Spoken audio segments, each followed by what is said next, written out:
My name is Mark Shahwan. I'm the co-founder and CEO of Sarwa. Originally, I'm Lebanese but grew up in Canada for most of my life and studied finance at McGill University and spent most of my career in asset management, consulting, and moved to Dubai a few years ago after seeing the big gap in wealth management.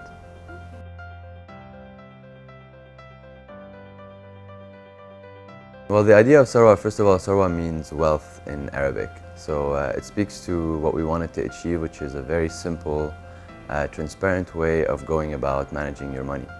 So the idea came about after seeing really and interacting with two groups of people throughout my time in the Middle East. The first group were mostly friends where we realized that you're not really taught how to save, how to invest at school. So you go on with your life, you get your first job, you start working, you receive your first paycheck, or many paychecks even before you get started in investing. So they really found it very complicated, intimidating to get started. And it's in their own right because we're not really taught how to do that. So a lot of these people, when I interacted with them, anytime it came to saving or investing, it was a topic that didn't last too long in a conversation because they weren't equipped to do that. So we realized they really needed the financial tools that ultra high net worth individuals had in order to invest. So that's the first aha moment here versus in Canada it was quite a sophisticated market. The second group of people were more family members when we were discussing money as well. I realized and I looked at some of their statements that were quite horrendous in terms of fees, especially in the UAE. So putting these two together, it was very obvious that we needed to solve this massive problem when it comes to investing in the region. So we realized technology is the best way to do it with how consumer trends are evolving. And very quickly the conversation switched to my co-founder Jad Sayer, who's the CTO of Sarwa. And when you realize that you need technology to build a financial company, you definitely need a co-founder early on.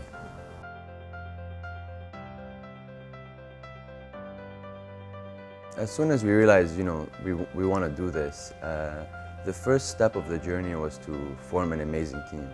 So the pillars of a good wealth management company is really, the first one is finance, obviously. So you need to have team members that were experts in their industry. So we went after many people from that worked at Goldman Sachs, UBS, Merrill Lynch, so all the big names, but they realized that the industry was a bit broken and wanted to turn it upside down. So we hired people that really were experts at investing, especially in a passive investing approach that performs a lot better than anything else. The second pillar was technology. So like I was mentioning, we hired a few developers early on so that we can start developing very quickly. And third of all is customer experience. So marketing, client experience is very key because if you want to democratize investing, you better have a very nice user experience, different than the ones that you're used to in traditional finance. So that was the first part of the team. The second part is obviously regulation. So we moved to the DIFC and this office to get started on that. And we obtained the first regulatory license to launch a robo-advisor, or an online financial advisor for that matter. And after that, this is where the fun begins. We launched and we've been constantly iterating on the product so that we started with just a simple exchange-traded fund portfolio that performs really well. And we just started to add more features, more educational tools.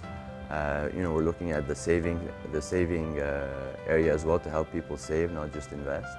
So yeah, that's a bit about the journey so far.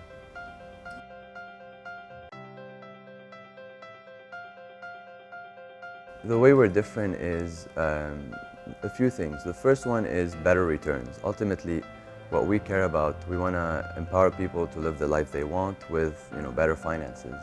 So when you add technology, a proven investment approach to the mix, you're able to lower fees dramatically, so a quarter of what others are paying. So by lowering fees and having a proven investment methodology, being very transparent, having what's called a fiduciary role, where we look after the client's interest rather than our own, or try to make any commissions out of it, you improve returns by a lot. So the first thing that we differentiate and we show clients is by saving a lot of fees and keeping them for yourself, you perform a lot better.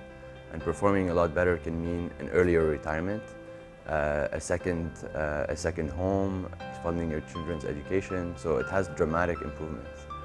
The second one is experience. Each client, in addition to having 24/7 access to their dashboard, they have a dedicated human advisor.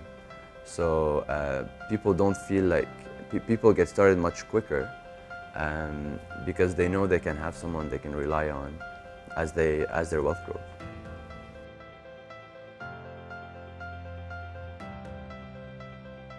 A few reasons. The first one is, when you look at more from a business opportunity, Dubai was or the UAE for that matter, was the first one to really say we want to be the leader in FinTech. So they opened up the DIFC FinTech Hive, and we knew very quickly that our service needs to be regulated and protected for consumers. So at that time, it was the only one really that was opening up applications for that. And it evolved quite a lot, so that you have many startups working out of the office. And if you look at the demographics as well, it's a big market, quite mature, and you have a mix of expats and Emiratis as well. So that's always good to get your feet into the region, so that you cater to the realities of that region, which is basically a mix of both.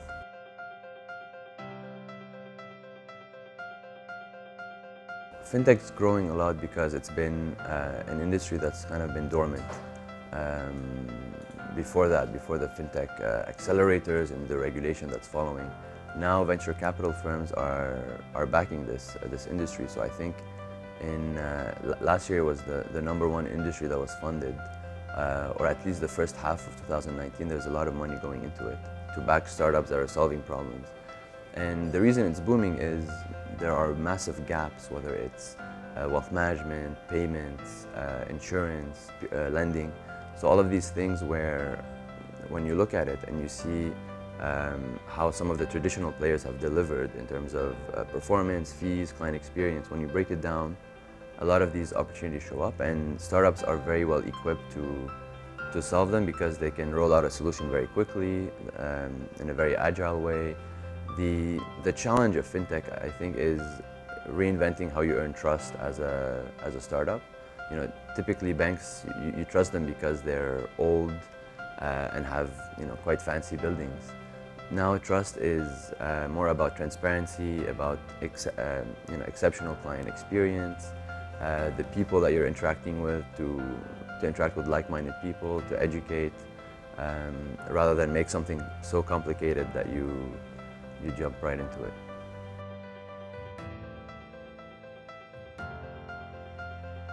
Socially responsible portfolios and halal portfolios, these are two options that we launched in April this year. So like I said, when we started, it was a conventional portfolio, but we saw a growing demand for the same philosophy, which is low cost, amazing companies or portfolios that are diversified globally, but with some small tweaks so that I can invest in my values. And the two major ones are socially responsible and halal. Socially responsible, whether you look at across the three, they perform almost the same way. They're very heavily correlated when you look at the performance, but they'll filter out certain things, such as companies that invest in certain industries like oil and gas. For halal portfolios, you remove tobacco, alcohol, interest. So these are these new portfolios that we rolled out. I think about 20% of our clients rolled into them already, and it just shows you that people want to align. I think that's more of an advanced step, I would say, where people want to align their finances with their values, and it's a good thing that you're able to align those as much as possible, of course.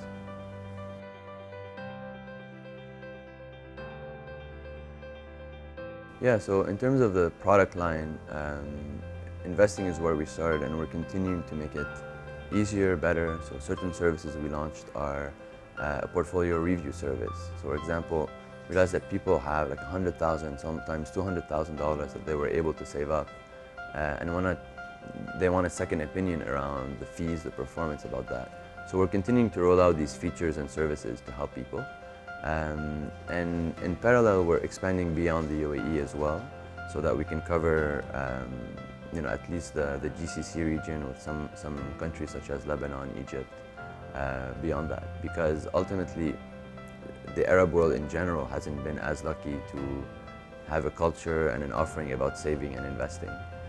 So that's what we're trying to do. And Sarwa is a very scalable platform because our service is completely online. Most of our clients want to either WhatsApp, chat, or go on talk to us on the phone rather than an in-person meeting. So that makes it very possible to scale Sarwa. And in addition, the educational content, it's all videos, it's all blogs, so that people, wherever you are, you can benefit from it. Socially responsible portfolios as well as Sharia compliant portfolios have been very popular, and I think about 20% of our clients already signed up to them since we launched them in April this year. The interest is from aligning your values to your finances, and it's a great way to invest because it's the same philosophy of low cost, global diversification, and better returns, but by filtering out certain industries, for example, such as tobacco, alcohol, or oil and gas, where you're basically aligning to things that you don't believe in or try to avoid as part of your religious or ethical beliefs. So yeah, they're very popular. I think it's exciting that finance has made it available so that you can pick and choose which portfolio you want, but ultimately what matters most is the principles that you're sticking to, which are to start early, to diversify your investments, to keep your costs low, and not be emotional when it comes to investing. In terms of countries, a few come to mind in the GCC, such as Bahrain, Saudi Arabia, that are very close, similar markets, and however, they need to be served with more localization. So I think I'll take, for example, Saudi Arabia. One of the things we're working on is an Arabic website. So this will obviously benefit a lot of people in the UAE as well. So as long as you're evolving your product so that it's more localized, you'll start to attract more people in the region. So things like an Arabic website, Arabic support, are already are going to change the game in terms of giving access to low-cost, transparent advice to a lot of people. Lebanon is a close, obviously it's a home country, so we know very well the problems there, and we want to solve them as well. Yeah, so the DIFC allows you to operate in and from the DIFC, and I guess that's the I to an international financial center that allows you to take on clients globally. So we already have clients that are beyond the UAE. What it really comes down to is more of a focus and focusing your product to serve people better internationally.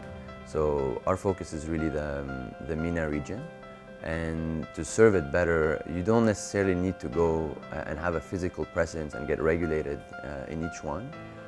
It really depends on your go-to-market strategy.